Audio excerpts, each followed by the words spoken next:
This past week, we learned just how far the rich and powerful will go to get their children into the limited spots at the best schools to ensure they stay part of the power elite.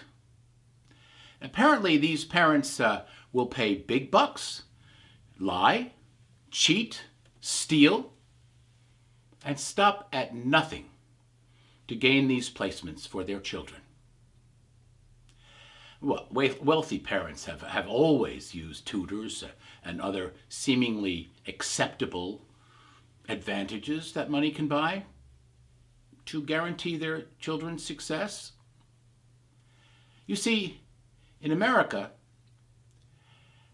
graduating from a certain school is basically your keys to the kingdom.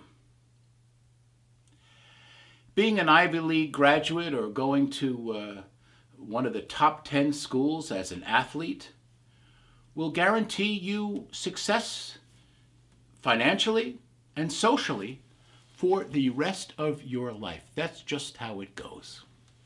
In fact, years after graduation, those in power still look at your school, the one you attended to, when considering you for a position or a new place in that law firm or in that business, no matter how accomplished you happen to be.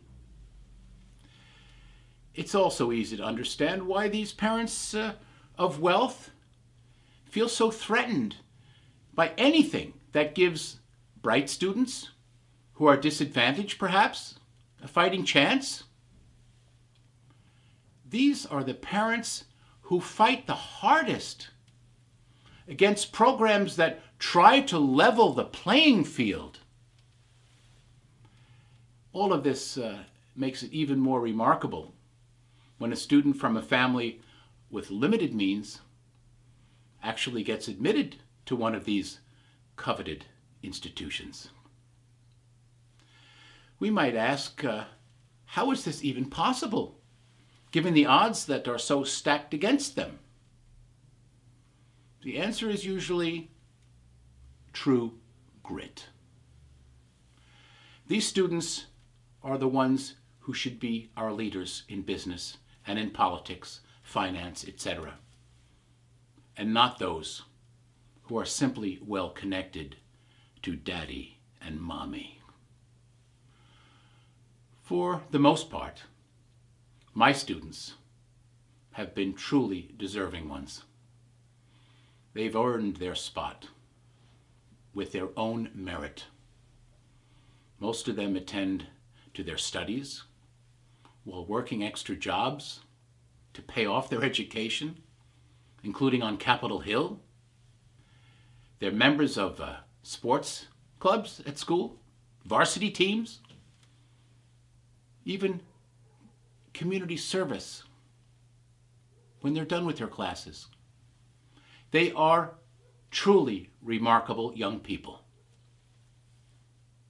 Now, why are we so surprised at this recent admissions scandal when the current occupant of the White House lies at least 15 times a day and speaks in ways that no good parent would ever permit, and threatens his former institutions, his alma maters, if they release his grades or transcripts? In the past, a person holding this venerable position was considered a role model to our children. Consequently, all of this lying and cheating is having a real effect on our culture, our society, and certainly on our politics. It's all part of what I call the dumbing down of America, where ignorance is glorified and people who aspire to be educated are mocked and ridiculed. Now, history has proven that the uneducated and the fearful are much more manipulated and much more controlled. We know that.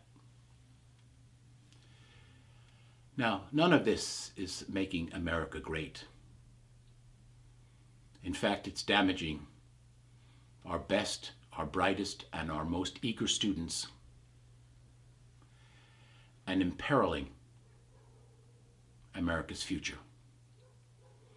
This is John Christopher Buer, adjunct professor, lecturer, Real Political News, Washington.